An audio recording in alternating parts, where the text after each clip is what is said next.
Hey guys, the WalterFootball.com After Dark Show for January 1st, 2025. Actually, it's going to be in 41 minutes, but we're going to do the Week 18 NFL picks against the spread for the 2024 NFL season and ring in the new year here on the WalterFootball.com After Dark Show. Before we do the intros, please hit like, subscribe, comment below, share this video. Visit the link in the description for the merch store. All that will be appreciated. You can see here I'm wearing the Cole's Choice shirt, which you can find on the merch store here. As you can see, we have a ton of shirts here. 25% off sale. Actually, let me refresh this page and make sure that's still the case. Yeah, 25% off here. The Part of Me shirt's still up. I'm kind of surprised. And there's a lot going on here, if you can tell. I love this shirt. I love how it came out. So you can get this shirt and others, and the mug and the apron, all for 25% off. You can go to Amazon, buy my books. Jerks of the College Years, the most recent one. It's where I made fun of people. I saw Penn State for 6 years. Also, how the 2020 MVP was stolen. My expose that I wrote about how Brett Favre tried to steal Aaron Rodgers' MVP in 2020. So you can buy that book as well, or consider super chats, super stickers. That is the best way to support the show. Cam Meek and Eagle helped us out last time. Slew, John Sanders, you guys have been so great with your contributions as well. Joe for show, Jesse Zintron as well. You guys are so great. Just with your contributions, it really means a lot. It keeps the show going. So we're joined again by Evan Daniel. Evan, how's it going? How's your week 17? Good, Walt, and happy New Year early. Week 17 was a rough one. It was probably one of the worst ones of the season. Again, every single favorite wins, almost every single favorite covers. It's been the year of the favorite. I saw somebody posted something before that you have the first time in like 35 years where the baseball, football, and basketball preseason favorites all won the championship. It's like it doesn't make for drama, doesn't make for excitement, and those of us who like betting underdogs certainly have not had a great year picking. So this was a tough week, and I think I told you last week as a joke I was going to take one of those 12-game money line parlays, and I don't even know what it pays. But as I started winning, one after another, I looked down and okay, six out of 12 so far, and of course the Colts were the only team that burned us there. So that was a rough one, and ultimately that kind of set the week on fire. But otherwise, we're gearing up for the playoffs here. This is one of those weeks where you got to kind of stay away from most of these games. We don't really know at this point who's playing. I was very happy the last night, even though I'm a Niner fan. I told you last week that was going to be a blowout. It wasn't a blowout, but it certainly Lions came through. And I know you said you had the Lions first half, so that's a rough one. Yep. But I fully believed that Campbell was going to play everybody. As crazy as it was, I knew for sure he was playing everybody in that game. And unfortunately this week, guys who are not Dan Campbell, we have no idea what probably half these teams are going to do. So looking forward to diving in. Yeah, same here. So we had 2 5-unit picks last week. We lost both of them, Packers and the Lions first half, and yet we still profited throughout the week. It was unbelievable. The props were amazing. The only prop we missed on the entire week, or I should say the entire Sunday slate, was Breece Hall over, I think it was 47.5 rushing yards. He hit 45. Of course, he didn't get that many more because the game was a blowout, but like every single other player prop we hit. So that was awesome. We had a same game parlay as well on Christmas. So that was awesome. Tyson asking how much do you lose on the Packers? It was 550. I think it was 550 with the minus 110 vig. So yeah, that was unfortunate. Kind of a surprise to see the Packers have a low effort performance. Just didn't seem like they were all there. Like they made a lot of mistakes. It's like shooting themselves in the foot constantly. Jacobs fumbled. Jordan Love throwing up his back foot all the time. It's kind of like going through the motions. It's a weird performance. Well, one of the things I told you in that game, and the reason I was on the Vikings side, and I didn't bet the game. I didn't really have a real opinion. Was the Flores defense against the Shanahan tree, the Shanahan, Slowick, LaFleur, and I think I texted you some point early or maybe middle of the second quarter that Love just kind of looks lost. Like they really confused him at the line of scrimmage. A lot of those simulated pressures that Flores likes to run, they did a great job. And I don't know that it was a lackluster performance or if he was really kind of confused by what the defense was throwing at him, and took him a while until the game was nearly out of hand for them to start putting points on the board. But that Vikings defense, man, that team is really good. That defense is really good. And if they win this week, they're a real threat. I don't think they're going to be a threat if they go on the road for the playoffs. But if they get that 1 seed somehow and pull this out, we'll talk about that game probably last. But if they can pull this out, they certainly are alive to do that. They're going to be a real threat at home with that defense in the playoffs. Yeah, we'll see if they get the 1 seed. We'll talk, like you said, we'll talk about the game last because it's the Sunday night game. Let's begin with the Saturday afternoon game. There are 2 Saturday games in the final divorce package game. Divorce package of the 2024 NFL season begins with the Browns at the Ravens. This line is Ravens minus 17.5. It's a high number. So I had to look up how these high favorites have done. So when this was 18, I looked it up when it was 18. So teams have been favored by 18 or more on 22 occasions since 1989. Do you want to guess what their record is? 22? Yeah. 13-9. So here's the thing. So they're 10-12. However, they've covered their previous 5. So ever since 2013, they are undefeated, these high favorites. And I think it makes sense because under the new collective bargaining agreement, teams don't practice as much. And so if you have an inferior team and they can't practice as much and formulate a good game plan against the superior opponent, they can't beat that team. So I think it just shows you that you can bet these huge favorites and win. Not that I think that's like the best move here, but I don't see how it could be on the Browns with Dorian Thompson-Robinson. He's the worst quarterback we've seen in the past 5 years. And that's not hyperbole. Of the 95 quarterbacks since 2020 who have thrown at least 70 passes, Dorian Thompson-Robinson is dead last, 95th in EPA. Like, there's been no quarterback worse than him. So I can't back the Browns at all. I do respect their defense. I think they can slow down Lamar Jackson a little bit. They did that the first time. They held him to like 46 rushing yards. So I think they will force some punts here, but ultimately the Browns aren't going to score anything. And so I think the Ravens will run away with this. So I like Baltimore. What do you think about this? Yeah, I agree. And I don't want to go too deep into Baltimore right now because I want to save that Baltimore conversation for later. But DTR is the only way to look. If he's the quarterback, if he starts in this game and he plays in this game, you cannot back this team. We've been against the Browns last week. I don't care. Tua didn't play last week. We were still against the Browns last week. It's one of our contest picks. The week before with the Bengals, it doesn't matter that this guy just is not scoring points. 3 points last week. He's incapable of playing quarterback. I did see that Myles Garrett was banged up. There's a chance he might not play. And if he does play, maybe he plays sparingly.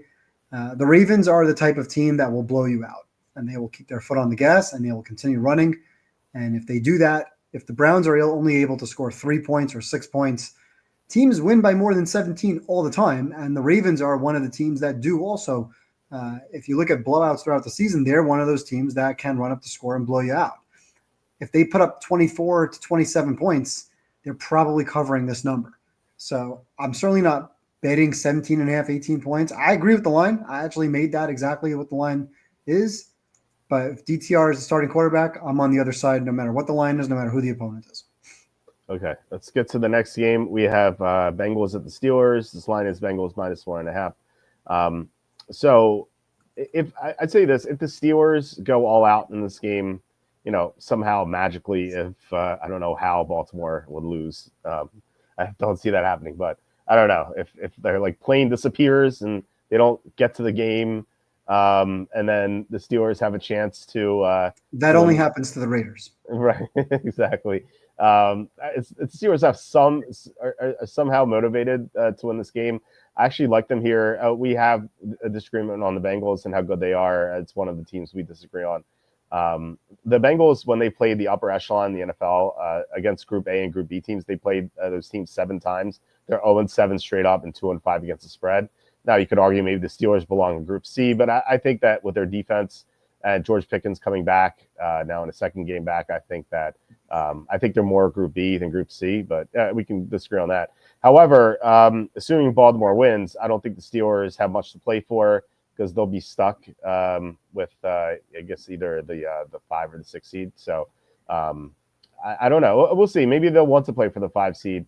So maybe they'll try. I just think that Cincinnati's effort is going to be higher. And so I like the Bengals a little bit here, but not knowing Pittsburgh's full effort level, I think it's a tough game to handicap. I don't really have a good lean on this, but I'm going to lean Cincinnati here. What do you think? Yeah, we disagree on the Bengals in general, and I like the Bengals here in this spot. Now, as far as motivation is concerned, like I don't think at least a team like the Steelers, I don't think they're playing for seeding. Now, I do think they're motivated to win. I think they're motivated to play hard. I can't see Tomlin's team, the way they've played the last 3 weeks, coming in and, you know what, we don't care about seeding. We don't care. Baltimore won. They won the division. So we're just going to go there and lay down. I don't think they're laying down in this game. It's a divisional opponent, and I think they want to go into the playoffs playing well, regardless of seeding. So I do expect them to give a maximum effort. I think they're practicing and preparing to play like they normally would. But you talk about the Bengals as this team that hasn't beaten anybody good, and you're right, they really haven't beaten anybody good. But throughout the season, I've said that their most impressive games have been some of their losses. That Chiefs game, week 2, was a loss they arguably should have won. It was a bad PI call. Obviously, they lost to Washington at home. We didn't realize at the time how good Washington would be. The 2 Baltimore games were basically coin flip games. Obviously, one in overtime. They had the ball nearly in field goal range, or at least in Zach Taylor's mind, it was field goal range. So some of their losses have come in games that have been more impressive. Obviously, their defense is not that good. But I don't look at Pittsburgh and say, oh, well, even with Pickens, like they're running away. I think the game that they played the last time around, that was Russell Wilson's best game of the last 5 or 6 years. And he had over 400 yards passing in that game. They had almost 8 yards per play as a team, which is unbelievable. That's a full yard per play better than Baltimore's overall average of 6.9. They were up 7.9 for the game. And Cincinnati in that game, if you remember, Burrow threw a pick and fumbled twice. One of those fumbles went for a touchdown. So I don't expect Burrow to be sloppy with the ball. By the way, it may rain or snow. There's a lot of weather to be aware of this weekend. So you may have some weather affecting the ball and the conditions in this game, but I don't expect Burrow to be as sloppy with the ball as he was in the first game. And I really don't expect Pittsburgh, even against a bad defense or a below average defense, to put up 8 yards per play. So I think this game comes down to red zone and turnovers. Obviously, turnovers are very hard to predict, but as far as red zone, Cincinnati is the 4th best in the league in red zone offense, Pittsburgh number 31. So I think that's where the game comes to in my mind. I think this is a good game. I think it's a close game. I'm assuming Chase Brown plays. He's been really, really good. Supposedly, whatever happened to him last week is not supposed to be serious. I think he's a difference maker. Is he worth more than a point? Probably not. Most running backs are not worth that much, but I think he is a difference maker. I think his availability is important to them, especially out of the backfield in the passing game. So I like Cincinnati. This is a potential contest pick for me, and I think 1 is short. I think this line should be 2.5, maybe not a full 3, given it's on the road, but I think they should be favored by close to a field goal, given the motivation edge. And I think I don't know if they're the better team, but I like them in this spot. Okay. We had a question here. Is it possible to buy, sell points on first half lines? It depends on the sports book. You can. I'm looking at Bookmaker right now. You can do it there. I'm sure it really depends on the book you're using. And I don't know what limits there are. I know a Bookmaker, you can go like +3 or -3 on these, but I don't see where you have an angle. That sounds like an expensive purchase, because this first half line is going to be what, pick 'em 1, something like that. I mean, are you trying to get +1? Are you trying to get +3? I wouldn't advocate for doing that. I'm only seeing I'm seeing the standard right now is -0.5 for Cincinnati, and like you can go to -1.5 or +0.5. Like they're on Bookmaker, they're not really giving you that many options here. I mean, unless you're saying play the money line just in case it's a tie, you get a push. Yeah. But I don't think buying 1.5 makes a lot of sense, especially pregame. It's you don't know who's getting the ball first, so I wouldn't advocate for that. It's pretty crazy. Like the -0.5 is -103 on Bookmaker. The pick'em is -128. So you're paying 25 cents. Yeah, no, but that actually in the first half, that might not be so invaluable, given that you can easily have a 10-10 or 13-13 tie, something of that nature. But it's not worth the price to do that. You're better off waiting to see who gets the ball first, even maybe live betting early right before kickoff, or let Pittsburgh get the ball first, and if they score, then bet Cincinnati. Because if you remember, the last game was back and forth. Cincinnati scored. Actually, they scored. Their first score was on a Russell pick 6, and then to credit the Steelers for fighting back every single time They trailed by 7. They came down and scored a touchdown. So you get better value waiting for the in-game, but I would never buy points for a half. That just doesn't make any sense. Yeah. All right. Let's get to the next game. We go to the Sunday slate now. The Saints at the Buccaneers. This line is Buccaneers minus 13. It was 14. Dropped the point here. So this is a phenomenon I've talked about for a long time. Since like 07 or so, or maybe 08, as the Aurora Snowmo phenomenon. It's a amalgamation of Tony Romo and Aurora Snow, and don't look up Aurora Snow unless you're by yourself. But it's basically says that a team that needs to win and is expected to win in a must-win game is going to choke, and so this happens all the time. It's not 100% foolproof. It's not even like 75% foolproof, but I feel like more often than not, these teams will choke. So the Buccaneers obviously need to win. They're expected to win here. Aurora Snowmo says that they will choke against the Saints. The problem is that the Saints are so bad. Spencer Rattler. I talked about Dorian Thompson-Robinson when I mentioned that how he's 95th out of 95 quarterbacks in EPA since 2020. Spencer Rattler is 91st. So he's in the bottom 5. I told you Rattler stinks when we talked about Rattler about 2 months ago. Yeah. We didn't know who was going to play him or Hayner. I said, I've seen that guy in college enough. He's not an NFL quarterback. No, he's awful. He's awful. So the only quarterbacks worse than Rattler, I think Trace McSorley, Trevor Siemian, and I can't remember the other one, but I'll get to it eventually. But Jake Luton. I'm kind of shocked that Jake Luton even qualified as having more than 70 passes. But anyway, you can't back Rattler. You can't back these bottom 5 quarterbacks. They're just so terrible. They can't score points. You couldn't score against the Raiders. Like, how are you going to score against the Buccaneers? No, the Buccaneers don't have a good defense. They just lost Jamel Dean, which is going to be a huge problem for them if they don't. I don't know how severe his injury is, but it like come playoff time, like against good passing attacks, like they're not going to stand a chance because their pass defense can't stop anyone. But Rattler can't throw on them. We know that. He couldn't even throw on the Raiders. So. I'm going to be on the Buccaneers here at minus 13. I don't see a great betting opportunity. I don't know. Maybe I'm wrong. What do you think about this game? I think this line dropped because at somewhere there was a report that Carr may play or may practice and Olave may practice. We've seen that for like 2 weeks already with Olave may practice, or Olave actually did practice, but he's not seen the field. And Kamara, I don't think these guys are playing. I'd be very surprised if guys who are somewhat banged up are playing in this game. Now, this is, if you go back to the first time these two teams played, this was the game where the Bucs put up 50 or 51 points. It's one of those wild first halves where the Saints, all 27 points that the Saints scored in that game came in the second quarter because Baker was sloppy. And Baker's had a couple of games where he's been sloppy. But in the game against New Orleans, he had 3 touchdowns. He had the 2 picks, which led to the New Orleans points. And then he had about 360 yards passing or something of that nature, maybe 400 yards passing. He was up there. But more importantly, in that game, the Bucs ran for almost 300 yards, I think 277 yards, and half them to some guy named Sean Tucker. So I had to look that up because I completely forgot about that name. That's the Saints defense. When they don't have an offense, their defense is basically quick. So I'm not betting on Spencer Rattler with any amount of points. I thought the Saints would perform better last week off of a shutout loss 2 weeks ago, and they looked like they were going to be competitive. They had one of those quarterback, throwback, receiver, throwback passes for a touchdown. And then after that, they did absolutely nothing. So they got blown out at home by the Raiders. I don't see any fight left in this team. Lame duck coach, injured players, no defense. If Baker comes focused and their running game comes the way they've been running the ball lately, they're going to run away with this game. So I have this game a 21-point game. Not going to bet it, not a contest pick, but like DTR and like you just said, you can't take Spencer Rattler with any amount of points. Whatever, the team that's supposed to win doesn't always win. They don't usually play against quarterbacks who don't belong. So this is a quarterback who doesn't belong. So you have to be on the Bucs or pass.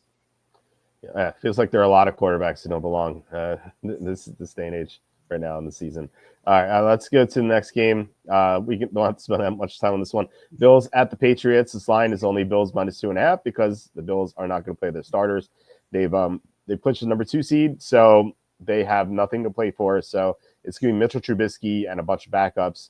And frankly, we don't know if Drake May is going to play because he got injured last week. It looked like a concussion. They tested him. He got cleared, but I don't know. He played like he had a concussion afterward. He just looked way off. So I don't know if they're going to rest him or not because who cares? This is the final game of the season. Like why make things worse? And plus, if you lose, you get the number one pick. Not that stopped other teams from winning. So if this is May, that indicates to me that the Patriots care about this game and they want to win. So if he starts, I like the Patriots because the Bills have nothing going on with Trubisky.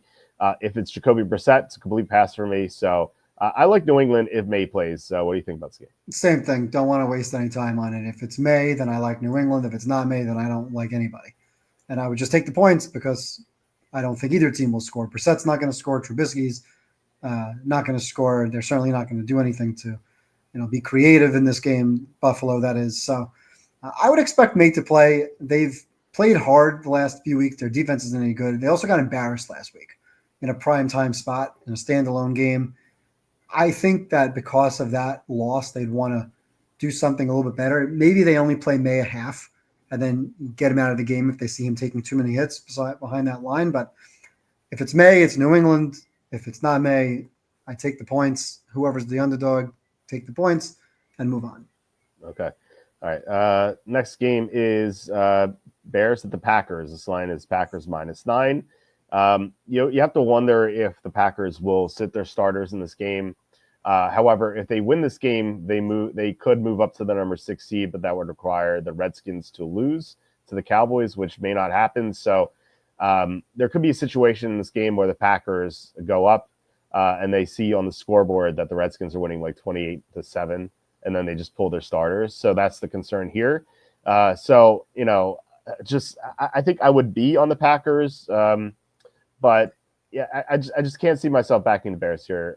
Ever since they fired Eberflus, he wasn't a good coach, but what they did was stupid. Where they had an interim offense coordinator, then they promoted him to interim head coach, and then they lost their offense coordinator. So this guy was Thomas Brown. He spread way too thin, and so ever since that game, they scored 13. They've scored 17 or fewer points in all their games. And in fact, 13 or fewer 3 of the 4 games. So you just can't back the team at all because they can't score, despite all the weapons they have at receiver. Caleb Williams just looks completely lost. Green Bay coming off the loss to Minnesota. I think that if they are motivated to get the 6th seed, then I think they'll try hard here. But again, we just don't know how the other game's going to go, if they're eventually going to sit the starter. So this is a complete stay away from me. Like I said, I'll lean Green Bay. What do you think about this game? So I don't think seeding is a motivating factor for this type of team at all. I think what motivates them in this game is the fact that they played poorly and just lost to the Vikings. And it's possible if they want to, put a good game together, get back on the winning track. It's a divisional opponent. Let's get back and play winning football, or at least for a half. So I wouldn't lay the points here just because I don't know if they're going to play the entire game, win or lose. I don't think they care about the seed, but I do think they want to play well. So I think for the first half, I think I would be surprised if they didn't go all out. They like taking the ball first. Most teams don't take the ball first. So I think you had a good opportunity here with Green Bay in the first half that they'll get the ball first, come down the field, score. You said it with the Bears last week. Their offense, 3.1 yards per play in one of the most pathetic games we've ever seen, 6-3. Caleb Williams was sacked 7 times in the game. He just holds the ball forever. Nobody's in his ear. Nobody is telling him what to do. His football IQ, I've been really disappointed this year with Caleb Williams. Could have all the talent in the world, but he has obviously had not any coaching, and his football IQ seems to be well below average. I mean, with time, clock management, holding the ball, awareness in the pocket, he's been awful. Now, Green Bay has won 10 straight games. Obviously, the last game they won on a blocked field goal, and that last game was the first time they didn't cover. Green Bay didn't cover. They had 9 straight covers against the Bears. So I wouldn't want to be on the Bears here. I made this line 10.5, which is slightly higher than what it's at. I would rather be on Green Bay in the first half here, but because I don't know who's going to play and how long they're going to play, I couldn't bet this game. Couldn't pick this game. Yeah, me neither. Walt doing the mental gymnastics. I got a gold medal in mental gymnastics, so don't take that lightly. All right, next game, Jaguars at the Colts. I have a feeling we're going to disagree on this one. So the Colts are -5. I love the Colts here. I can't believe I'm saying that after last week's disaster. 45-33. It was so painful because, like you, I also had the money line parlay with the Colts. Now, I also had the Packers in it too, so I would have ended up losing as well. So it still would have been bad. But at least, it could have hedged a little bit better with the Packers. With the Colts, I hedged a little bit with the Giants, but like as you said, not nearly enough. So I think they are going to play for pride here. They were coming off such an embarrassing performance. They missed so many tackles, allowed 45 points to Drew Lock. It was unbelievable. I saw the stat. It said since 1999, Drew Lock in last week's game had the 6th highest EPA of any quarterback in any game. That's the only quarterbacks who were higher than him were like 99 Kurt Warner, 2007 Tom Brady, 2012 Peyton Manning. Like Drew Lock played on a Hall of Fame level against the Colts last week, and it was just like missed tackle after missed tackle. It wasn't like Drew Lock being great. It was like so many missed tackles is horrific. Now the Colts lead the league in missed tackles, but we just saw them a couple weeks ago before the Giants game. They throttled the Titans. They were up 38-7. Now, they allowed some points at the end where they took the foot off the gas, but then they shut down Tennessee at the end. So still, they're up 38-7 in the middle of the third quarter. I think we'll get another sort of performance from them in this game. To me, this is Group F and Group C. Like the Colts are in Group C. They're an average team. The Jaguars are Group F. They're one of the worst teams in the NFL. Mac Jones is awful. He only has one good weapon. I just feel like the Colts should be able to run all over the Jaguars anyway with Taylor. So, I like the Colts a lot here, but tell me why I'm wrong. Tell you why you're wrong. So you talk about pride. Now, this is a team that has shown no pride in the last few weeks of the season for several years now. Now, normally it's the last week of the season where they come out and lay an egg like they did with playoffs on the line. But when a team loses the way they did and blows their chance at the playoffs, the following week usually is somewhat of a letdown spot, right? So you saw Arizona play hard last week. They had their letdown spot weeks earlier when they blew their chance at the playoffs. And now the playoffs are over. That 1 week has gone past, and now let's get back to being professionals. This team just lost their shot at the playoffs last week, and I think there's a demoralizing factor that goes into the week of preparation where we just blew our season. And now we have to turn around and play for pride. I don't think they're playing for pride. Also, they're poorly coached. It's a poor organization. The players are dropping passes. Guys were open downfield. There was a bunch of plays that were dropped. Alec Pierce dropped the ball, although it was somewhat of a PI on the 12. He dropped the ball to 3. A.D. Mitchell had a big drop in the game. The defense refuses to tackle, so there's a lot of finger pointing going on the defense. They didn't want to tackle Malik Neighbors. They, like you said, made Drew Lock look like Peyton Manning. So, I mean, this team just completely, utterly looks like they quit last week, which makes no sense. And then Pat McAfee, and rightfully so, went on a major rant talking about the organization. Last year, if you remember back, they blew a chance. The week 18, they lost to the Texans in what was a playoff game. The year before that, I don't remember if it was a playoff spot or not on the line, but they were a favorite against Houston, against Davis Mills, and they were a 15.5-point favorite, and they lost by 15. The year before that, they had a chance to make the playoffs. I'm sorry, that was the year they lost by 15 to the Jaguars. Maybe I'm wrong. One of the years they lost by 50. Yeah, they were a 15.5-point favorite to the Jaguars in a win-in scenario 3 years ago. 2 years ago, they lost to Houston as a 2.5-point favorite with Davis Mills at quarterback. And again, I don't think it was win and get in, but it was your favorite against Davis Mills, and they blew it. And then 3 years ago, 15.5-point favorite against Jacksonville, lost 26-11. So this team now has a history in the last 2-3 weeks or last 1 or 2 weeks of the season, completely laying an egg. And guys like Pat McAfee, who know the Colts better than we do, are sick and tired and fed up with the organization. I don't see how an organization like this rebounds because they decided now for Shane Steichen that they want to play for pride. I just don't think they're very good. Now, on the Jaguars side, I don't think they're very good either, but at least the last 5 games for Jacksonville, they've played 1-score games. Brian Thomas Jr. looks like a true number 1 legit wide receiver threat. He's been fantastic. So I see no reason why this game won't be close. Jacksonville has shown many times that when they're down, they're fighting back, whether it's Mac Jones or Lawrence. Neither of them are any good, but they fought back. They fought back against Green Bay and covered. They fought back against Philadelphia and covered. Yes, they won some games against bad teams like Tennessee, who can't cover against anybody, but I see no reason why we're now laying points with the Colts. What's this line, 5? I mean, if you told me this line is 2.5, 3, okay, fine. I actually have Jacksonville winning the game outright.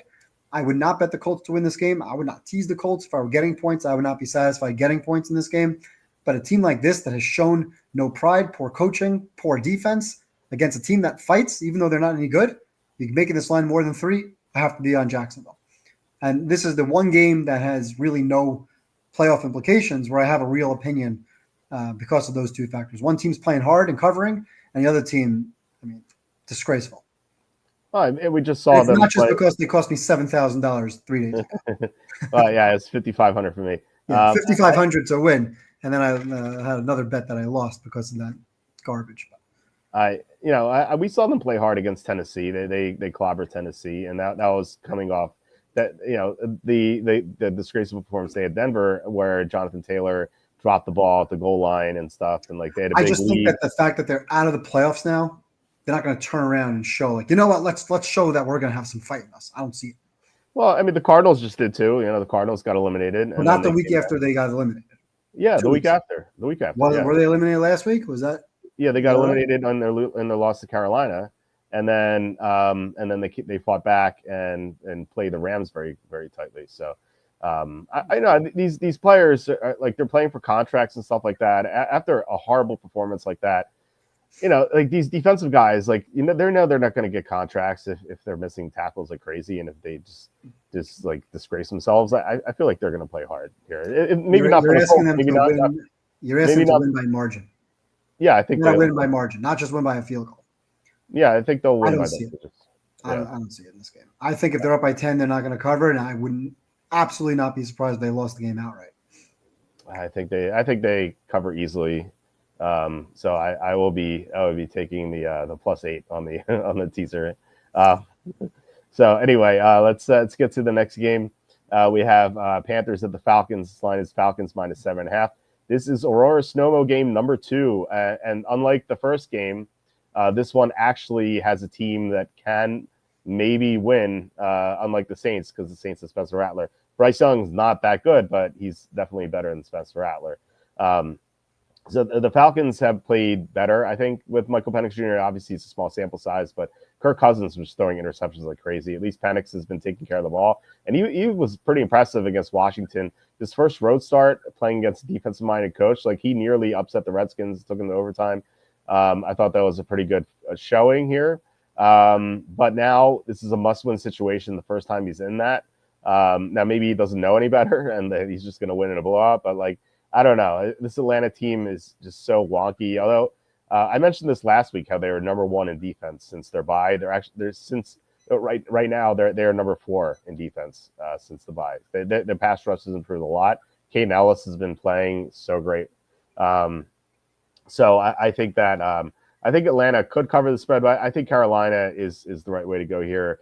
Maybe the Falcons choke, and it feels like whenever teams have been focused against Carolina, they play them closely, and it's like, yeah, but won't Atlanta be focused? But I don't know, because like they're supposed to win this game, so it's like the whole Aurora Snowmo effect. So I will be on Carolina. I'm not sure if I'm going to bet this game, but yeah, what do you think about this one? Yeah, I keep waffling on this game. Like, I don't really want to lay the points with Atlanta, but this is kind of the year of the favorite, where this is my typical every week where I would see a line like this over 7 or more points and give me the dog every single time. And usually it's a 60% play. And this year it's been like a 40% play. So I have been impressed with Penix. That last drive, he wasn't great throughout the game. He was okay. I certainly give him credit. Good first start on the road. I was very impressed with the fourth quarter drive late in the game, the 4th and 11 that he converted, the touchdown pass late that he got. So he was definitely impressive in when crunch time came on the line. I think for me, this game really comes down to the Falcons' run game. Carolina, they gave up 201 rush yards last week. Obviously, Baker played a clean game. They 359 yards and 5 touchdowns to Baker. So if Penix plays a clean game, then I don't expect Carolina to really be in this game. Certainly the back door could be open. The last time they played, Atlanta rushed for 216 yards. I think that's going to be a similar scenario here. Another 200-yard rushing performance. Bijan can go off. Algier can go off. The two of them, I think, combined for more than 200 yards. And if that's the case, I think they step on the gas, lead by 10 to 13, 14 points. And if you're playing Carolina, you're probably playing a backdoor situation. I don't love laying the points here. I don't really have a betting opinion on this game. It certainly wouldn't be a contest pick. I would, if I had to pick the game, I'd probably take Atlanta just because the way the year has gone. And while Bryce Young has played much, much better than we've thought over the last month or so, I still don't trust that Carolina defense against the team that I know wants to run the football. So if you have a team that can run for 200 plus yards, if I know going in that they're going to run for 200 yards and they have to win the game and they should be focused in this game, then I have to back the Falcons, but not going to bet it. And would I play a money line on this game, as a parlay or a teaser on this game? Yes, this would be a game to put in a teaser or a money line parlay because I really don't expect Carolina to win this game. And I did see a comment here about futures. I have the Panthers under 5.5 and under 4.5. So I already locked up the 5.5. If you like Atlanta, then you don't have to bet the game. You already have a money line for a good bet. If you do like Carolina with the points, then take the points. I don't think I would play the money line and guarantee, one of the losers. Take the points, and like Walt said, you have a very good chance of middling, and you have a very good bet. But if you don't like Carolina in the game, then let it ride, because you now have probably an even money bet on a pick'em that's probably minus 300 favorite, something in that ballpark. So yeah. I don't see any reason why you'd throw some of your bet away on the money line on the other side. Either play the Panthers 8.5 or don't play it at all. Yeah, my vote is the plus 8.5 as well. Just try to middle it. So good luck, Slew. All right, let's get to the next game. Redskins at the Cowboys. This line is Redskins minus 4.5. I mean, again, this is a weird situation as well with the Packers. We don't know if the Redskins are going to play their starters. They just clinched playoff berth. Now, they can play for seeding. If they win this game, they get the number 6 seed. They're locked into that. If they lose and the Packers win, they have the 7th seed. The difference between that is playing the Rams or the Eagles. And you might think, the Redskins don't want to play the Eagles, but they just beat the Eagles, and Jalen Hurts is coming off a concussion. So we don't know what his status is going to be. So maybe they even prefer the Eagles. Who knows? So I don't know what the motivation is here. I don't know how long the starters are going to play. Maybe they play for half. This is such a tough game to handicap for that reason. I just know that Dallas without CeeDee Lamb just looked completely lost offensively. Cooper Rush was so much worse with that CeeDee Lamb. It's made such a huge difference not having him. Like, they didn't have a viable receiver without him. So I guess I would lean Washington, but this is a tough game to handicap. What do you think? Yeah, I agree everything you said. I don't think, again, same idea here. I do not think Washington's going into this week thinking, we got to play hard, we got to play well, we got to get the 6th seed instead of the 7th. There's no way these players are saying, we got to get the 6th so we can avoid the Eagles. Like you said, they just beat the Eagles. I don't think players have that mentality. Once you make the playoffs, you're in. The motivation is either win the division or get into the playoffs. So 6th seed, 5th seed, 7th seed, I don't think really makes a difference. And I think they want to play well because they're a young team that's getting better. Now, Jane Daniels got hit a little bit last game. I think if he takes a hit, you probably take him out. He may play only a half. So I wouldn't want to be on this game just because, again, I don't know who's playing for how long. I did see somewhere that Trey Lance might get some time in this game. If he comes in, that's where you get the live bet against Dallas. Although Cooper Rush wasn't much better than what Trey Lance could be last week without any receivers.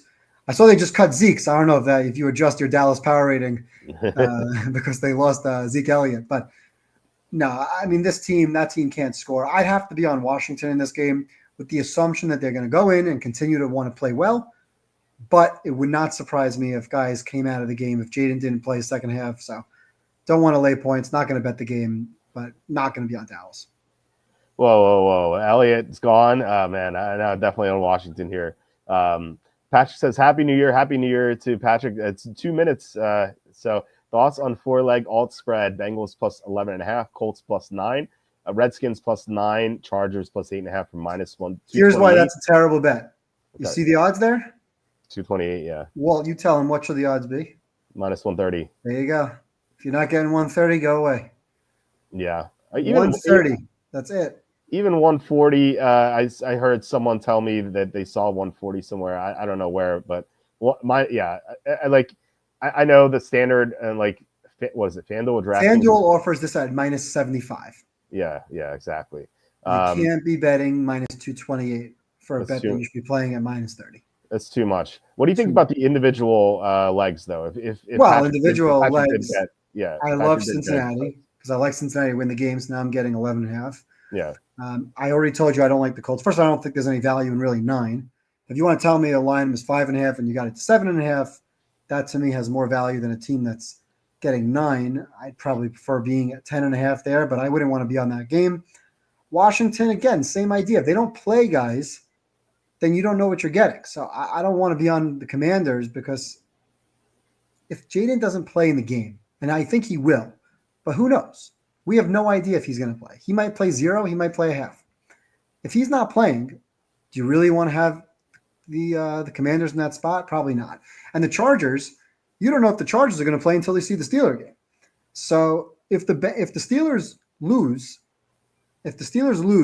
I think, and we'll talk about the Chargers in a few minutes, I think the Chargers will play because I think it's not about playing seeding. It's about, hey, let's be realistic. We're either going to Baltimore or we're going to Houston.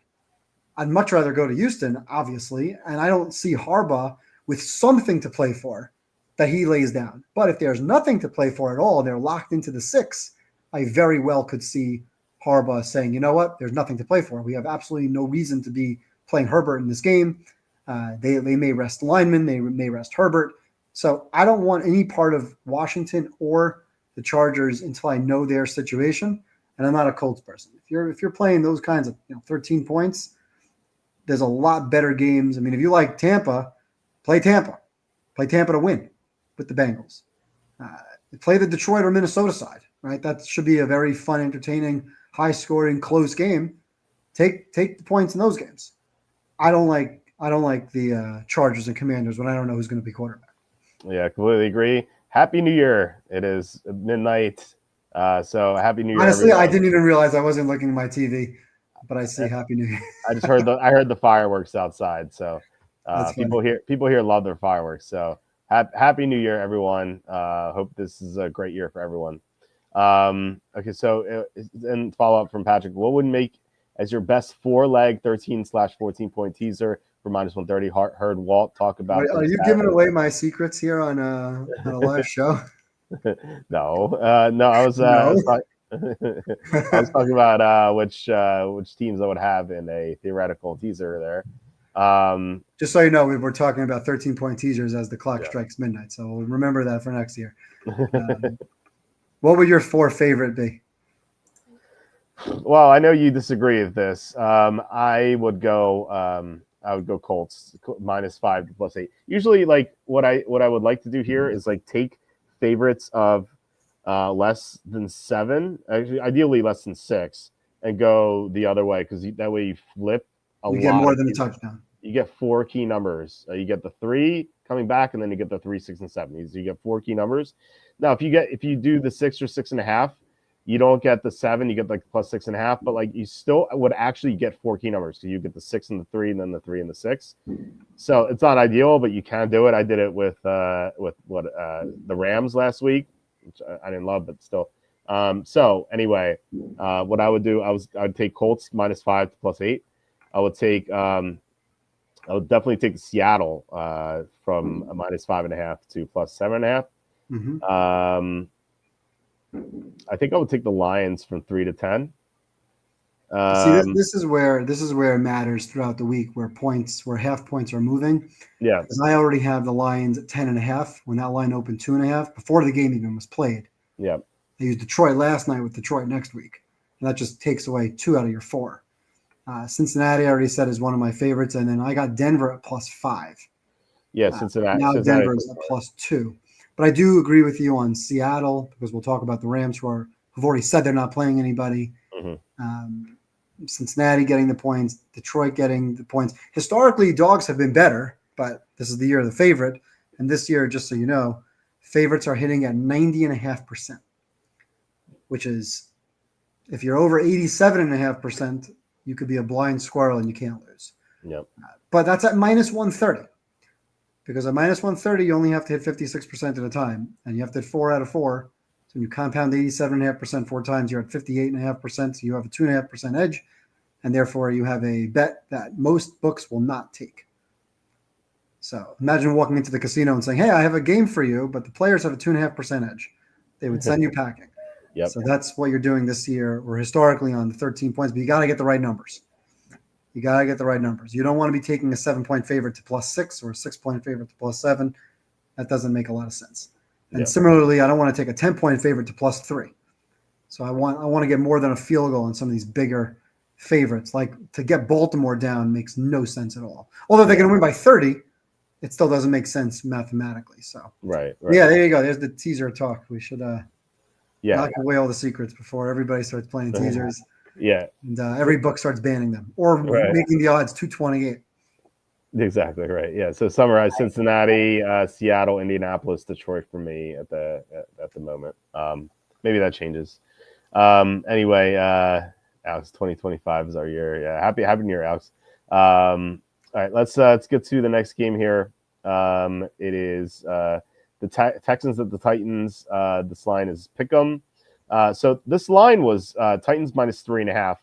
I saw it on either Sunday morning or Sunday night or Monday morning, and then DeMeco Ryans came out and said he's going to play a starter, so that dropped the pick'em. But he didn't say how long he was going to play a starter. So I assume he's going to play a starter for like 2 drives or maybe a quarter, or like until his offense scores a touchdown, his defense gets to stop. Like I feel like that could happen.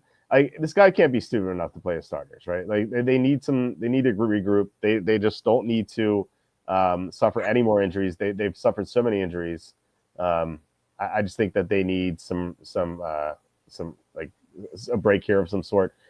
So I like Tennessee at pick'em. I didn't like him as much as -3.5, obviously, but pick'em seems so much better because Davis Mills is so bad. He's one of the worst quarterbacks we've seen. So yeah, I like Tennessee. What do you think? I have no clue because I have no idea who's playing in this game or for how long.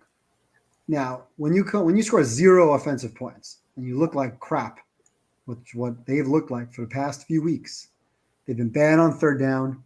They're getting gashed in the running game. They just haven't looked like a playoff team for the last few weeks. And I'm very surprised about this team. Even with as bad as the play calling's been, I still figured that this team would be a lot better. I thought they'd be like an 11-win team. They're a 500 team, basically. Now, when you score 0 points, I think there is a chance that he comes out and plays his starters for the game, as crazy as that sounds. And if they do that, then I like Houston. But if they take them out, if the game is 14-3 at halftime, 17-7 at halftime, and you see Davis Mills with a helmet on, standing on the sidelines, getting ready to go in, that's when I bet Tennessee. Because I did see Tennessee say they're going to play Levis and Rudolph. One is worse than the next. You know they'll throw a pick or two. You know they'll turn the ball over. This team is now historically the worst Super Bowl era ATS team, a 2-14. I can't be on this team if Stroud is going to play and maybe Houston's mad about the way they've played. But if Davis Mills comes in and I have a lead and I'm going to get, +7.5 or +6.5 or +4.5 Tennessee, great. But pregame, I have no idea who's playing, so I can't handicap the game. Yeah, that's fair. I mean, you make a good point. Like, maybe they do play most of the way because they're so bad, but I think that you don't know. Yeah, we just don't know. But that's where live betting comes into play.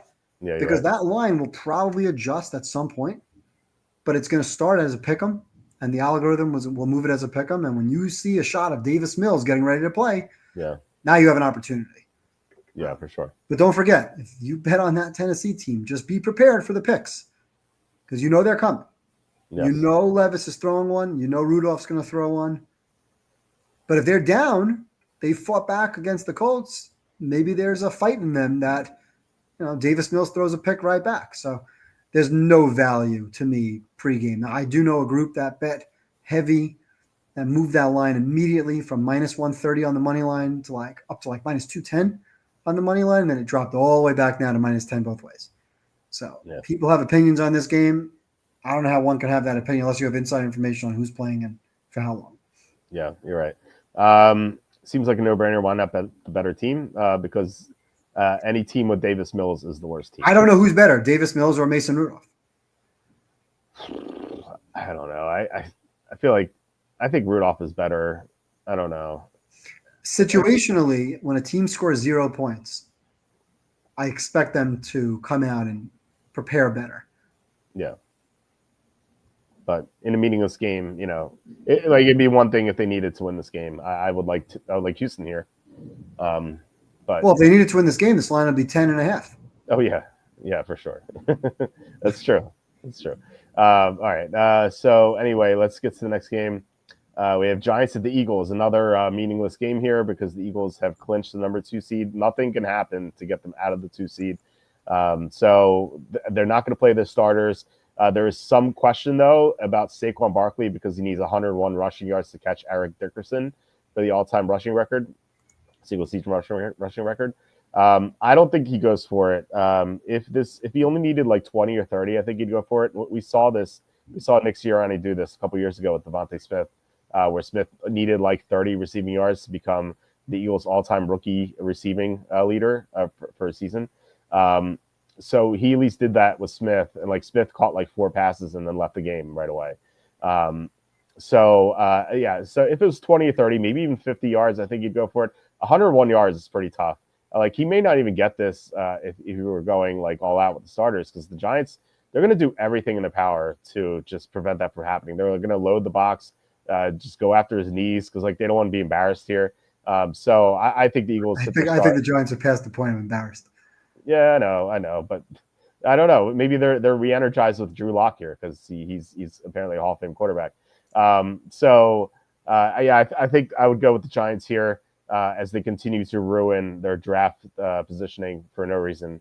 I don't see why the Eagles are favored by 3.5 when it's gonna be Tanner McKee throwing to Britton Covey and Paris Campbell. To give me the Giants plus 3.5. What do you think? I agree with that, and but I'm going to take it one step further. Go back a couple of years with Philly when they benched. Who'd they bench? Was it Hurts that they took out and put in somebody? Who was the backup quarterback that they wanted to give some run to? It was Nick Sudfeld. Nate Sudfeld. Nate Sudfeld. Sirianni said we wanted to give him some run, and they basically purposely lost the game. Mm-hmm. The Eagles want to lose the game. Why? Because they want the Giants to get a worse pick. That's true. And they did that a couple of years ago for them. I forget if it was against the Giants or not, but they have a history now. Washington. Was it against Washington? Okay. Yeah. I absolutely could see a scenario where they might be ahead at halftime and bench everybody. And I don't think they care to beat the Giants. I think they beat the Giants by losing to the Giants. And I think they know that. So I don't expect Drew Lock to throw for 7, to put up the Giants to have 7.5 yards per play on the game like they did against the Colts. But they've certainly shown that they can throw a screen pass to Neighbors and let him make a play. And I agree with you. I don't think Barkley goes for this record. And I think he's happy with 2,000 yards. We saw earlier in the season in a game where he had, I think it was against the Rams, where he had like 200 and something yards. And Sirianni asked him, do you want to go for your personal record? And he's like, nah, let the young guys eat. Right? I don't know that he cares. Now, maybe he does. And then the game plan, if he's in the game plan is to feed him the ball. Now, that's probably the right game plan anyway. But the game plan is not to score points. The game plan is to get him yards. And the minute he gets those yards, you yank him out. So I think the only way to look in this game is once he's out of the game and you know that they don't care about winning, you bet the Giants. I think the props, if he's in the game, you can bet maybe longest rush or maybe under rushing attempts at some point, because once he gets that record, he breaks a 60-yard run, he breaks a 40-yard run and gets that record, he's out. He's not playing a snap past the record. So if he could break a big rush early, maybe I'd look towards Saquon rushing attempts. But I would be on the Giants at 3.5 or better, or I'd be on the Giants in the second half. I definitely would not be on the Eagles, and I do not expect them to try and win this game. For the reason that they've shown in the past, they are very happy with the Giants winning and blowing their draft order. Yeah. And the Giants are happy winning and blowing their own draft order anyway. So, unbelievable. How they went from the number 1 pick to the 4 pick. And they might end up with what, number 7 or 8 if they win? So, yeah. Yep. It's what a joke. They'll end up with Jalen Milroe instead of Shedeur Sanders. Maybe this is the ultimate tank for Arch Manning in 2026. Maybe that's the goal. Tank for Arch. Yeah, and then they can get an offensive lineman this year instead. So maybe they come out back with Drew Lock next year, given how great he was. That could be the plan. All right, moving on to the late afternoon games, we have the Dolphins at the Jets.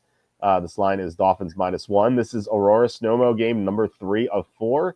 So the Dolphins need to win. Everyone expects them to win because they're favored, including if you look at the betting action, the public is on Miami. So everyone's like, oh, how could Miami lose to the Jets? The Jets just got thoroughly embarrassed against Buffalo last week. They were getting shut out until Aaron Rodgers was benched. Rodgers had this ridiculous moment where he had this personal foul penalty as after an interception, and then he was laughing about it. So I do think the Jets show up here. You could argue maybe they don't because they're eliminated, but I think that this could have some meaning to their season because they could eliminate a divisional rival. I think that's some motivation. We've seen that from eliminated teams in the past. And the first time these teams played against each other, the Jets had a big lead. They blew it at the end, and the Miami won in overtime because they won the coin toss, and then they just marched down the field, throwing to Jonnu Smith. But I think that these teams are closer than their record says. Miami does not have a pass rush, so I don't think they can really affect what Aaron Rodgers is doing behind that makeshift offensive line. And the Rodgers with his weapons just proved that he can throw on Miami in that first meeting. So, and plus we don't know if Tua is going to play or if he's going to be 100%. He's dealing with a hip injury.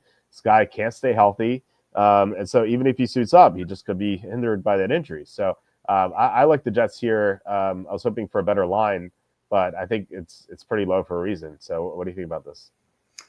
Yeah, I like the Jets, but I'm definitely not going to bet the Jets because I think I've learned my lesson this year on picking the Jets. So the reason I'm on the Jets in this game is because they're off of a blowout loss. Now they were just embarrassed last week. They tried to pull the Niners stunt of walking out that boombox, bump box, whatever. And you saw Josh Allen in the background. It's a very funny picture of Josh Allen looking like, what the hell is this team thinking right now, coming out with that? And then proceeded to be down 40-0 before Taylor came in for a couple of garbage points. I mean, they were -3 in turnovers. It was almost like the Jets players were going to revolt against the way Rodgers was playing in that game. But when your team is down 40-0 and you're playing in a divisional game, maybe there's some level of, hey, we got to just, like you said before about the Colts, show some pride and maybe give somewhat of an effort. And if they do, then I see no reason why this game isn't a toss-up. Now, Tua or not, Huntley was actually not so bad last week. He had a Tua-like statistic, 22 of 26, very efficient. Everything was basically short behind the line of scrimmage, which is basically what Tua does. He throws a bunch of bubble screens to Tyreek Hill or Jonnu Smith. Really nothing's going downfield. It's snap throw. So Huntley just wasn't so bad. I don't think there's a huge downgrade anyway Tua to Huntley right now, given the way they've both played or been playing. I think weather could be a problem here for Miami. It's supposed to snow in New York. So I don't know the temperature, but it's supposed to be cold enough that chance of snow. So if I see snow in the air, if I see sub 30-degree temperatures, forget Tua or not, it's Miami, a Miami team coming up into the cold, I'd be on the Jets. But again, do I really want to trust this team that can't stand the quarterback with a coach that's completely shown that he has no idea how to coach a football team as a head coach at least? So not a team that I'm looking to rush to bet, but I lean Jets, and I do think Miami. I really want to say that I think Cincinnati can have a shot. We'll get to Denver, but unfortunately, I think Denver's going to win. But I do think Cincinnati will have a shot, and I don't think Miami is that team that's getting there ahead of them. So yeah. I'd be on the Jets here, but no bet. Okay. So Iceberg had a question. With only 10 minutes of overtime, if the first team keeps the ball for 10 minutes in March is down the field and score as a field goal, do they win or does the other team get the ball with no time? No, if the time expires as the kick goes in, that's all you get is 10 minutes. Yeah. So not that that's really going to happen that often. Dude, if Miami lets Tua play, their whole A+ rating for their medical staff, it'll potentially be legitimized. Yeah. So it's funny. It took Mike McDaniel 17 games to realize that he could do the same thing with his backups as he does with Tua, because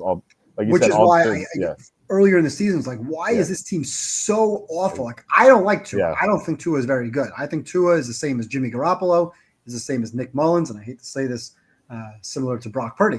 They're playing in good systems, and they're made to look much better than they really are. Jimmy Garoppolo is a third-string or maybe a second-string quarterback. Nick Mullins is a third-string quarterback. Tua, to me, is a backup quarterback with great statistics. Tyler Huntley just came out and went 22 for 26 against not a terrible defense in poor weather. He's 22 for 26 because he's throwing the ball behind the line of scrimmage. Where do you think Tua throws the ball? Almost 80% of his passes are under 10 yards. He's not throwing the ball downfield. He's got to snap and throw it in under 2.5 seconds. So it made me question my opinion on Tua earlier this season when I saw just how bad the backups were. When you watch guys like Malik Willis or throughout the league, backups coming in and playing decent football, it's like, what? Maybe Tua really is good. Maybe I'm completely wrong about my opinion here, but no, Tua's not that good. Tyler Huntley is not that much worse, and there's no reason. And I think this is a credit or blemish on McDaniel's resume that he can't seem to figure out how to do this. Although last week he did. Get the ball, throw it short to your playmakers, and that's it. But in this game, I don't like Miami in the cold. Unless the Jets players revolt against Rodgers, I expect the Jets to play harder, given that they just got blown out.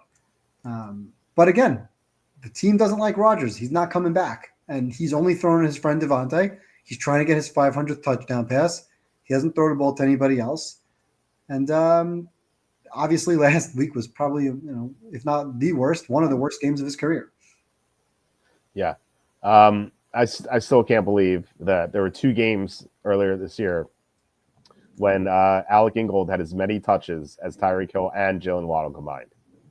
Those with the backup quarterbacks. Yeah, McDaniels has proven he's probably not the right coach. And given Miami the last couple of years, they absolutely are horrendous against any team over 500. They're the definition of an average team. And McDaniels maybe the definition of just an average coach. So he has not. I thought he'd be much better, and he has not been that way. Yeah, he was very disappointing. I think he lost his stock a lot more than any other coach this year.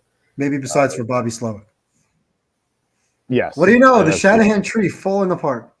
There it is, unraveling, it seems. All right, next game we have Chiefs at the Broncos. This line is Broncos -11.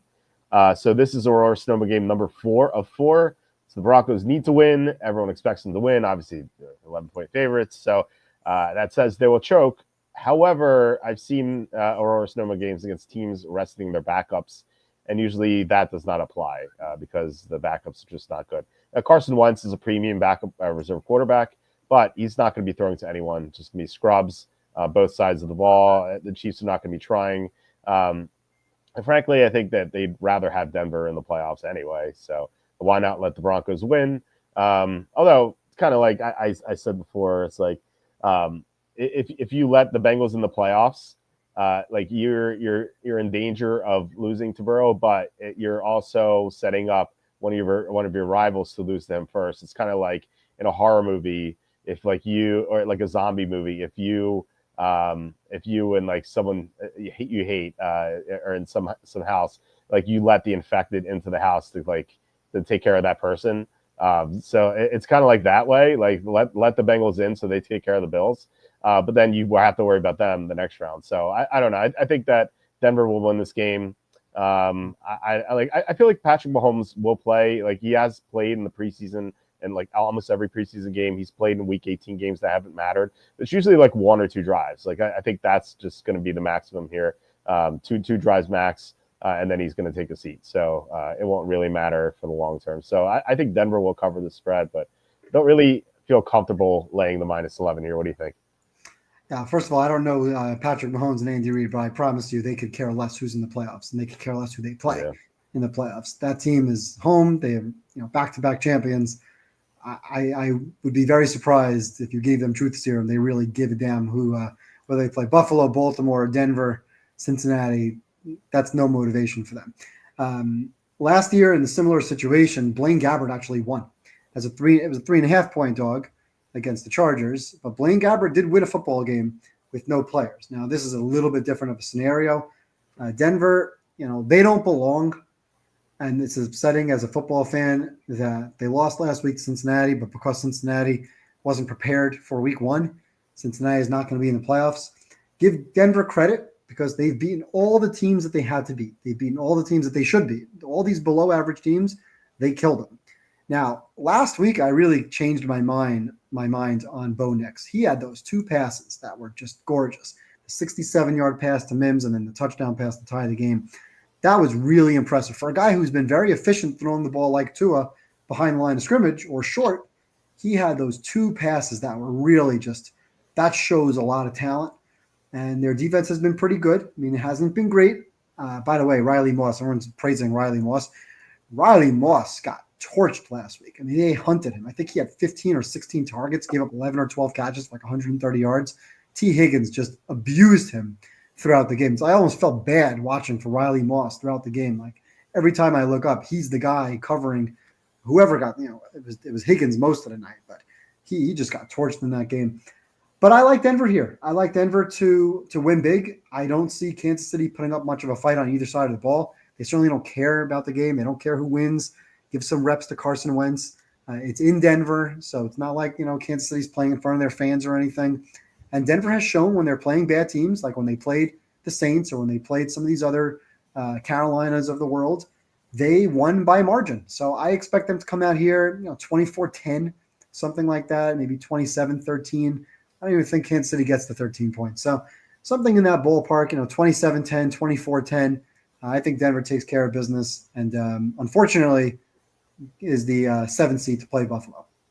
Yeah, which is going to be unfortunate for viewers of football because that's going to be such a terrible game, but maybe good for bettors of football. So. Well, don't be so excited because remember the last time Buffalo was a big favorite in a playoff game against Skylar Thompson, I think they won by 3. For some reason, that game against Skylar Thompson was a close game. I think Buffalo was definitely a double-digit favorite in that game. So, didn't they get blown out the next week against Cincinnati? They did get blown out against Cincinnati.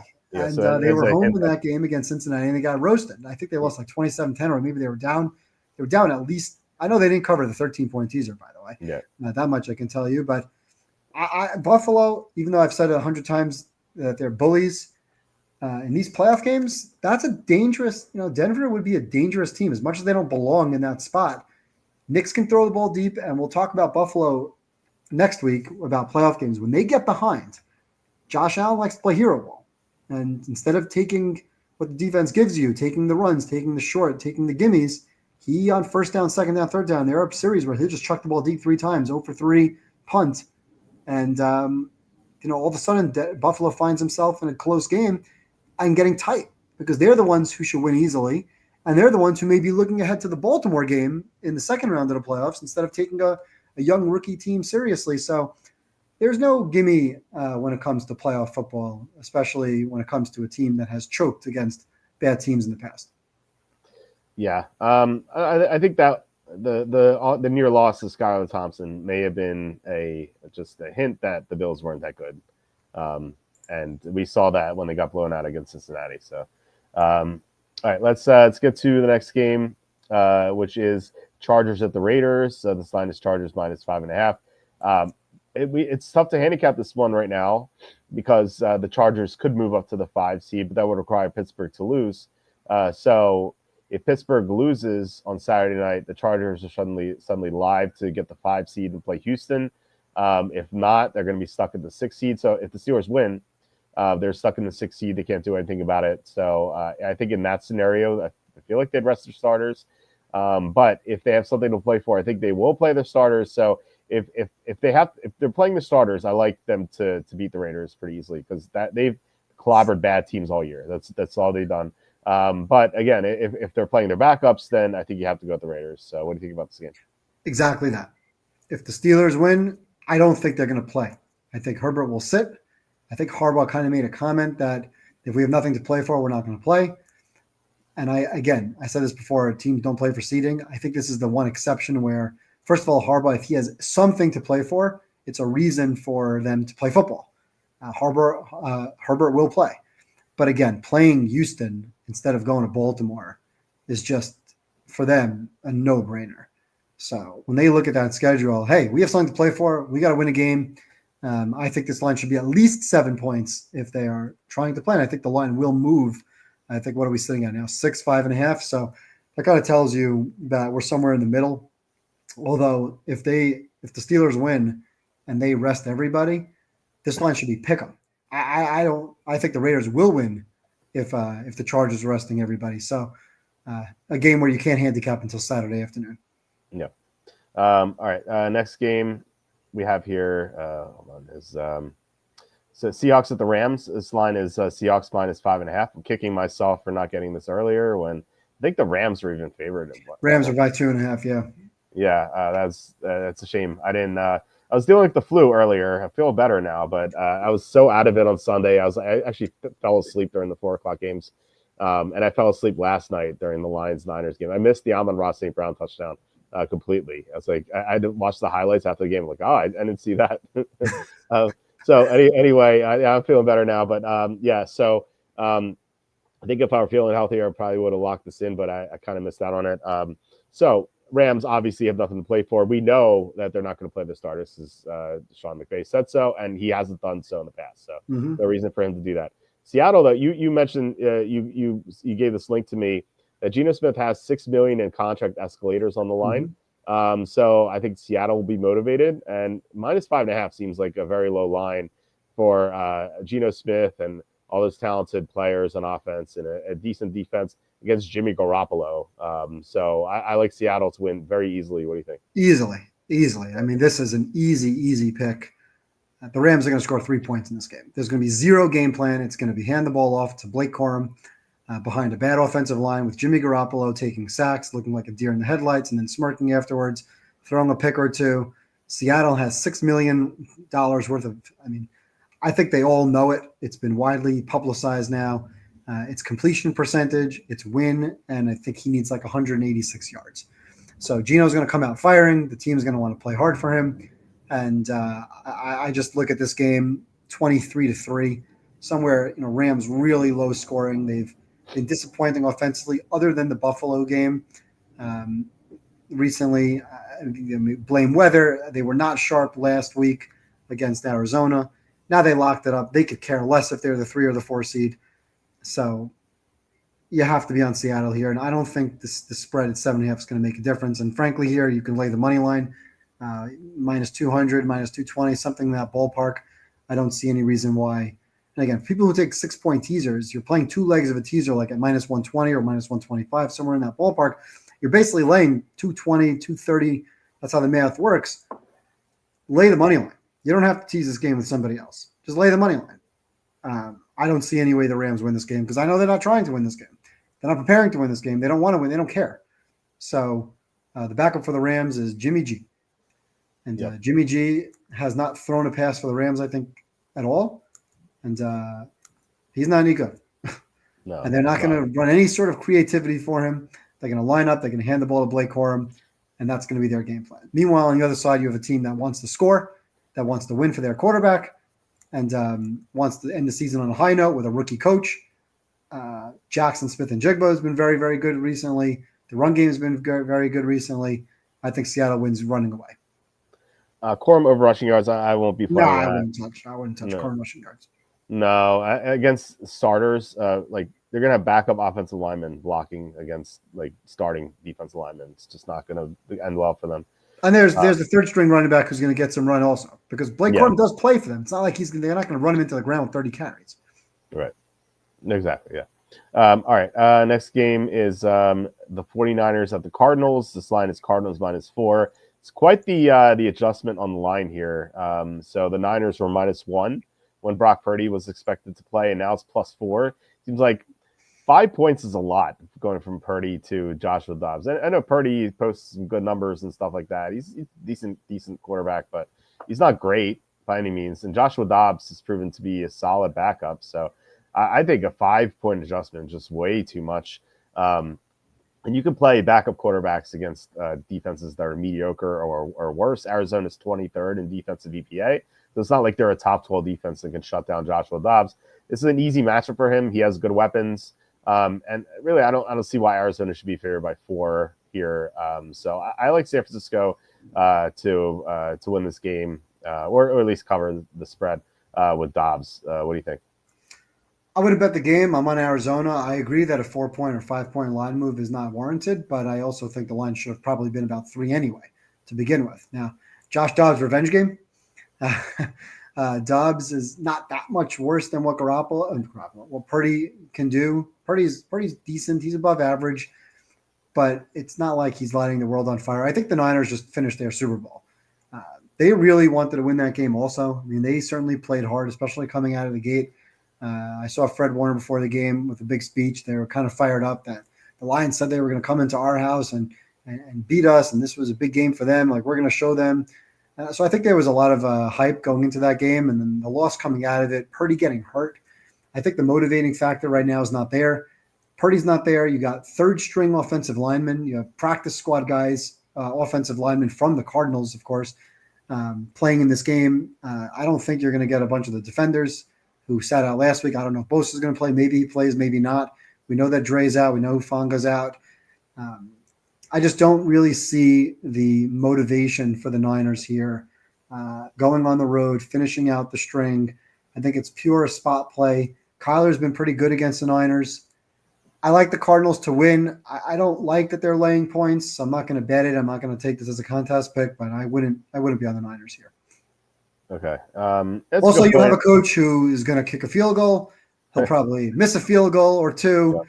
I mean, they're still kicking field goals, man. They're playing the Lions. They're eliminated from the playoffs, and the guy's lining up to kick 58-yard field goals. Moody stinks anyway. He can't kick extra points. He misses 50. Forget the 58-yarder. I didn't expect him to make the 58-yard. Make the 51-yarder. Yeah. Right? You cover the game. I mean, if you're betting the Niners with the spread in the game, you're covering that game. Moody can make a kick.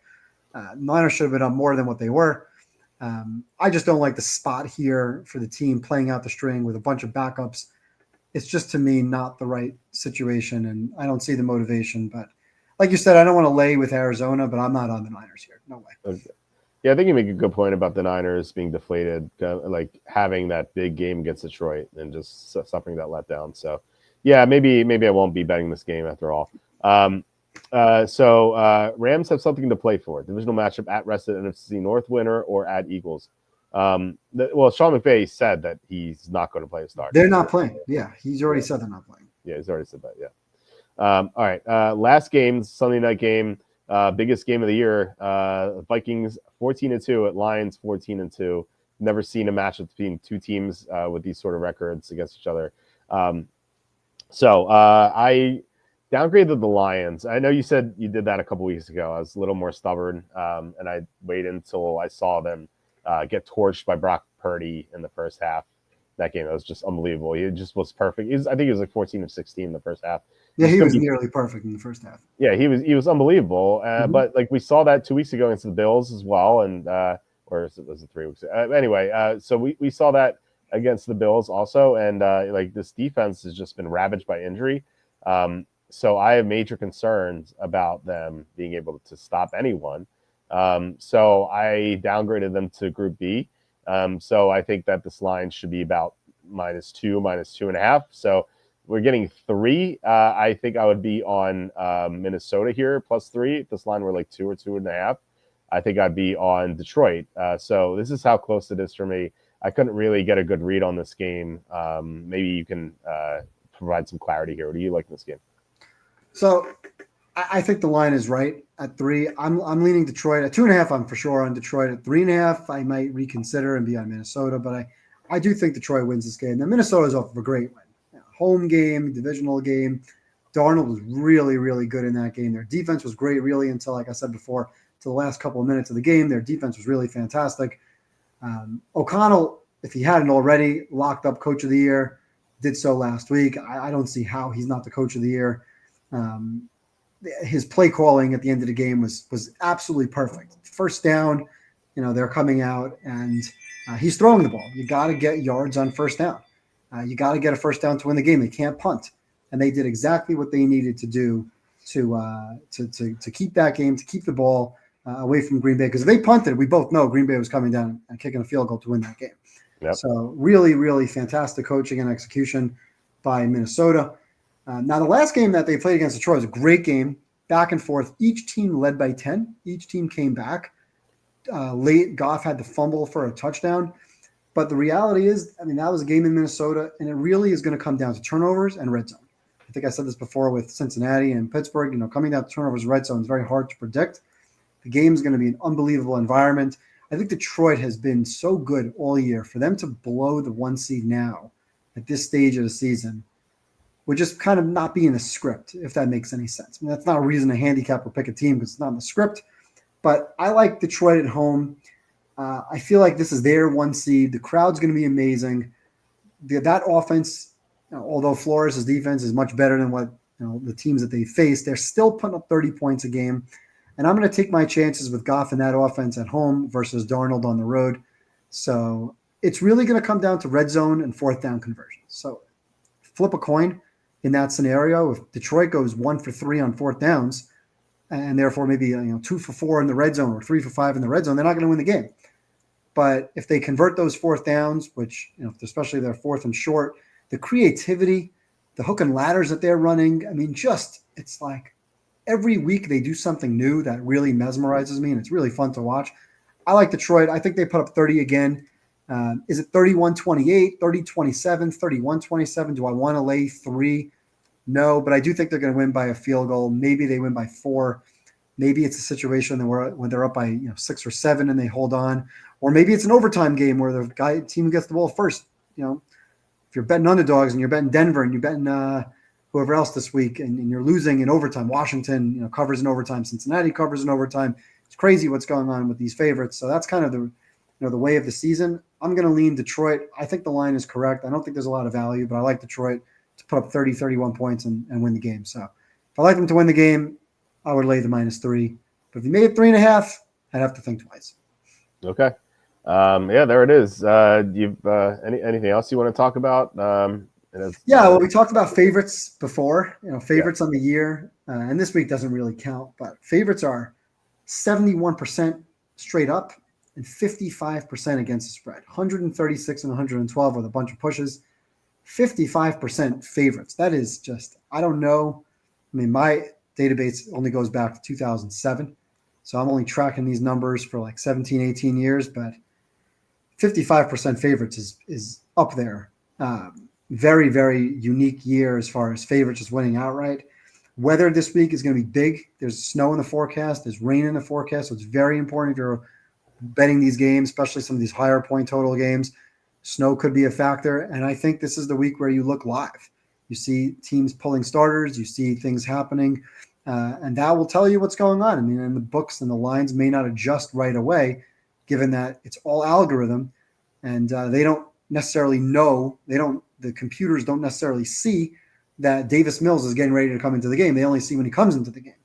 So it's not like there's a person sitting and looking at every single game and updating the lines. It's all computer-based. It happens with a snap of a finger. So you can really take advantage watching Saquon, watching Davis Mills, watching to see if Jaden Daniels goes out of the game, if Jordan Love goes out of the game. This is the week to wait. This is the week to bet more halftime or live. And the one thing I said on the first game, Baltimore, you talk about these Group A, Group B. You and I are very, very different on Baltimore. And I have Baltimore number 1 in my power ratings, and number 1 by a margin. Baltimore is the one team that if I'm a fan of Kansas City, Buffalo, that's the team I don't want to face. First of all, Buffalo already got boat raced by Baltimore earlier this season in the game where they got blown out from the get-go. They started making a comeback, and then Baltimore blew them out of the water. You've talked about how their secondary, how their pass defense has been a problem. First of all, every single team is flawed. Every team has their weaknesses. We all know that. And yeah, their weaknesses, their pass defense is not the best. It's certainly below average, but it's not like they're number 32 like Carolina is against the run. Here's where Baltimore impresses me. They're number 1 on offense by a wide margin. I'm going to pull up the number here real quick. They have 6.9 yards per play. Number 2, Detroit, is 6.2. The difference between Detroit and the number 16 Chargers is basically 0.9. Baltimore to Detroit is similar. Their running offense, their rush offense, number 1 in the league. Their passing offense is number 1 in the league. Their red zone offense is number 1 in the league. Their third down conversion rate is number 3 in the league. They are such a good offensive team if they run the ball. And last year they abandoned the run in the Kansas City game between Henry and Lamar. They're such a dangerous team to play right now. And they don't have great receivers. Lamar is playing at an unbelievable level. I don't know who I would vote for if I had a vote for MVP because they're both playing 1 and 1A. I think Allen's playing with less around him than Lamar with Henry. But this offense is so damn good. By the way, they're number 1 against the rush also. When we talk about red zone performance, red zone is all about your ability to run the football. With compressed defenses and zone defenses, if you can't run the football, you're not very good in the red zone, which is why they're so good in the red zone. they're number one against the rush. So it's not even like they're an above average run defense. They're the best run defense in the league. So, and like I said, they're the team that blows teams out. And as far as resume is concerned, we talk about college football. We talked off the record about college football. If we look at Baltimore's resume, look at the teams that they've beaten or almost beaten this year. They've played a very, very tough schedule. Going back to week 1, they should have beaten the Chiefs. I still don't know how they lost to the Raiders, but whatever. They beat Buffalo 35-10. Their Bengals games, divisional games, which they probably should have lost at least one of them, they won both of those games. The Commanders, they won by 7. They led by more than 7. That was a backdoor push. So that's a playoff team that they beat. The Bucks, they beat on the road at night 41-31. They were up by 17 in that game. They're beating Denver, a playoff team, give them credit, killed them in a bad spot, 41-10. Chargers game, that was closer than the final score, but they beat them on the road at night again, 30 points in the game. Eagles was a tough game. They lost, and you pointed out that game, but Tucker was bad in that game, missed a bunch of kicks, and that game was close, and it should have been closer than what it was, but give them credit. Of course, they lost to Pittsburgh one game, but then they killed Pittsburgh. And last week, we talked about how bad their defense is. They gave up 0 points. The second team this year, besides for Green Bay, to hold a team to 0 offensive points. So to me, resume-wise, power rating-wise, this is the best team in football. And if they go to Buffalo, that's a great game. That's a 1.5, maybe 2.5 point spread. I don't know who I would pick, but that's a really, really great game. And to not have them in Group A, I mean, you don't have to agree that they're number one. I get it. That's fine. We're able to differ. But I think Baltimore right now, to me, is the best team in the league and the one team that if I'm Buffalo and I'm Kansas City, I don't want to play. If I'm Kansas City, I'm happy that Buffalo and Baltimore potentially would play in round 2, and they have to beat the winner. So I don't think Baltimore is the favorite because they got to beat 2 teams. They got to beat Buffalo on the road and then Kansas City on the road. Kansas City gets to sit back and wait after they get to beat Houston or Pittsburgh or Chargers, whatever. So from a perspective of futures odds, Baltimore doesn't deserve to be the favorite, but they're the best team in football. And until they show me, like they normally do in the playoffs where they falter because of bad coaching or abandoning the run, this team to me is number one, and I'd like to hear how and why you justify them not being in your quote-unquote Group A. Well, you're right. I mean, some teams are flawed, but the Ravens are very flawed in the secondary. They can't stop the pass at all. They played a lot of bad pass offenses recently, so that hasn't really surfaced. Like in the previous games, like they've taken on the Texans, who just are complete. CJ Stroud's a complete mess. Yeah. The Steelers, who didn't have George Pickens, they played the Giants. Although maybe Drew Lock is this amazing quarterback, probably not. And then those are 3 games since the bye. You mentioned their schedule. I didn't include Denver as an impressive win. I had Denver in Group C. Against Group A and Group B, I have the Ravens 4-3 straight up. So losing to the Eagles, Chiefs, and Steelers, and then beating the Bills, Redskins, Chargers, and Steelers again. But that second Steeler game, that was the no George Pickens, and the Steelers, they had so much misfortune in that game. Like Russell Wilson fumbled inside the 5, and then he had a pick 6. So that game was a 17-point But they did game. dominate those games. They blew they did what they had to do, and they won it convincingly. Like I get it, Stroud. You're right. Stroud's been a mess. Yeah. He had 0 points. Pittsburgh, they blew him out. Right. I agree. Denver's not a top team. I've said that all year. That Denver's below average. They were killed him, and that was a bad spot with a short week upcoming. And I mean, that game wasn't competitive. It's 41-10, not competitive. You say 4-3. That resume against good teams, they should have beaten the Chiefs, and they're up by a toe. That game was a coin flip. So 4-3 easily could be 5-2. I don't think so. That game was a blowout. That game was a blowout until some late touchdowns. Like I think the Chiefs took their foot off the gas. Like that was a huge lead for Baltimore, for Kansas City. I mean, and then just Isaiah Likely went crazy in garbage time, and then they almost won. But that game was 20-10. Yeah, in the fourth quarter, right? Like first play of the fourth quarter, it was a touchdown in the first play. 2017, first play of the fourth quarter. Yeah, the Chiefs were comfortably ahead, I thought. Yeah, the Chiefs won the game, and then they got the field goal to cut it to 7. They got the ball back, and they had opportunities. I wouldn't say that was a blowout. Anyways, week 1. I mean, it's too long ago. Yeah. I think this team, resume wise, I think they're so dangerous, and I think they're the team. From that offense, the way they've played all year, from start to finish, other than the Raider game and the Kyle Hamilton dropped interception against Jameis Winston, and somehow they lost that Browns game. This team is really good. Now I'm rooting for Buffalo. I don't like Baltimore. Selfishly, I'm rooting for Buffalo. I'd like to see Buffalo, Kansas City as a championship game. And I'm rooting for Buffalo in that game too. But I have my doubts about Buffalo when they get into these close crunch time games. And I'm looking forward to seeing it. I really hope that we get that matchup. I hope it's not Denver upsetting Buffalo in the first round, and then we get Baltimore against, I don't know, Houston again. That would be horrible to see. But anyway, yeah, I love this Baltimore team. I think I have them number one. Like I said, 9 points better than an average team. My next best team, I think I have Buffalo in there. I have Buffalo at 8, and I have the Chiefs at 8, and I have the Eagles, Lions, and Vikings, and Packers.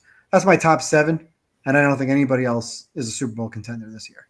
Those 7 teams are your Super Bowl contenders, in my opinion. Outside of that, I'd be very surprised if anybody else. You want to read those 7 off? Ravens, Bills, Chiefs, Eagles, Lions, Vikings, Packers. I could flip-flop Vikings and Packers. I know Christian Watson didn't play last week, probably because you called him out. So you have the power there. I'll give the Vikings the edge because I like what the defense did right now. But you can call those teams, in either direction. I think the Lions are slightly better, even with the defensive injuries, than Vikings and Packers right now. I think the Eagles are better than both of those teams, or all 3 of those teams. And then it's Ravens, Bills, and Chiefs. And really, I don't think the Chiefs are that good. But once you get into the playoffs, that's the team that knows how to win. So they have to be elevated just from a playoff perspective. They're probably worse than all those other teams if you stack them up until it comes to the fourth quarter and it's Mahomes and Andy Reid. And I'll take my chances with Mahomes and Andy Reid against anybody. But I have Baltimore ahead of all of them. And based on my power ratings, I would have Buffalo a -1, maybe 1.5 point favorite in round 2. So we'll see how the lines shake out. If Buffalo is a 3-point favorite or higher, I would tell you that I like Baltimore in that game. Yeah, I think it'd be hard to make it 3 based on what Baltimore did to Buffalo the first time. Right. That's why I would make it, my personal line would be 1.5. I think it's really a toss-up. I agree. I think you're right about that. I think it'll be like 1.5 or 2. Let's see. We had some questions here. So I probably should have found what those questions are. We had a bunch of questions come in recently. So where are we? They just disappeared on me. I just had them and they disappeared. We had a question from Cam McNeagle saying he missed the conversation about Denver and Kansas City. How can we not bet Kansas City +11? But I don't know, how do you not bet Denver -11? The same thing, because Kansas City's playing their backups.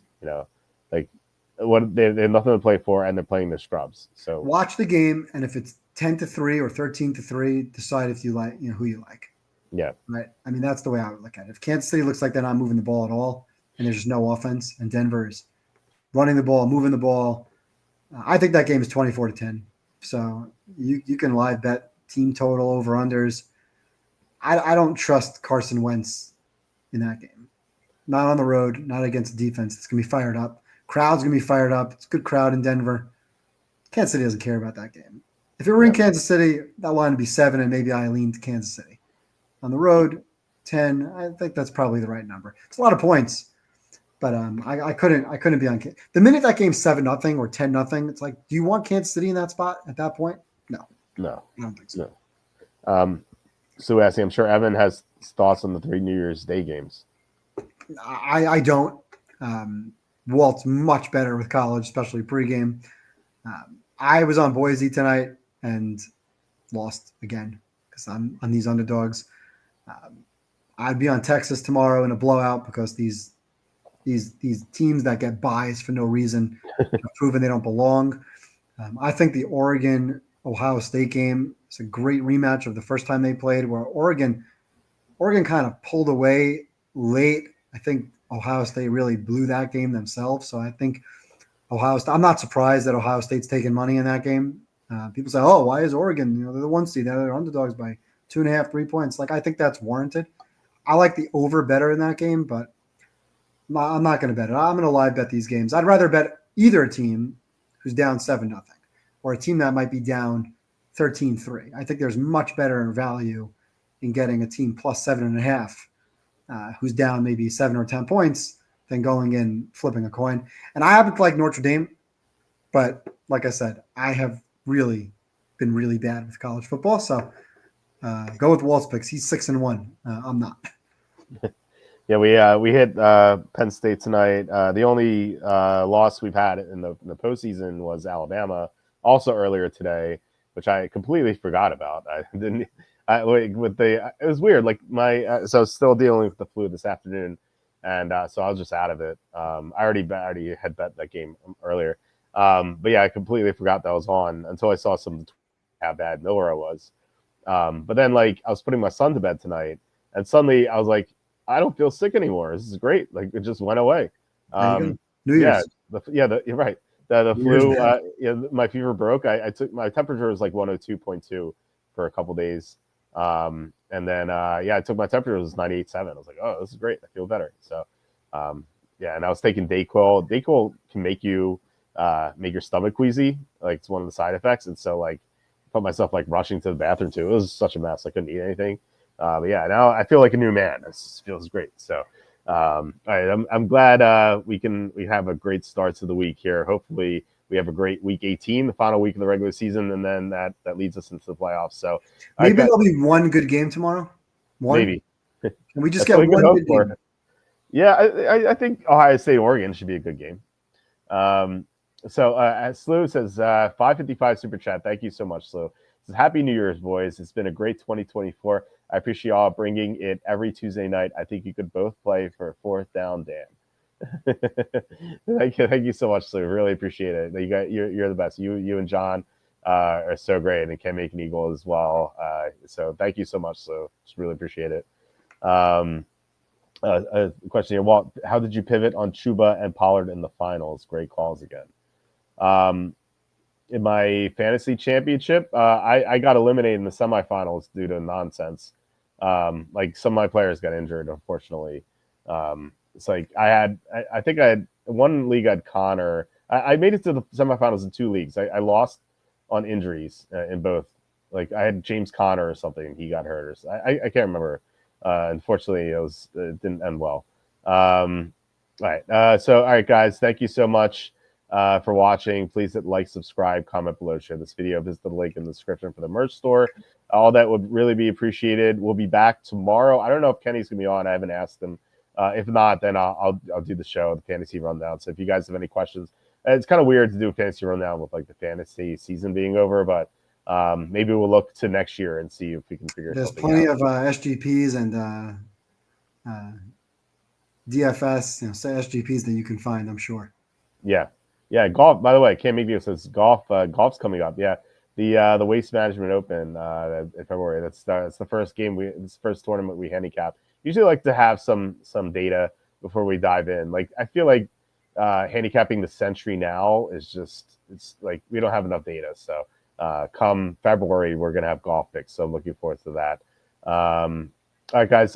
Thank you so much once again. Happy New Year, everyone. Happy New Year, Evan. Love doing the show with you every week during the regular season, and looking forward to the playoffs. Great 2024. Thank you very much, guys, and Happy New Year to everybody.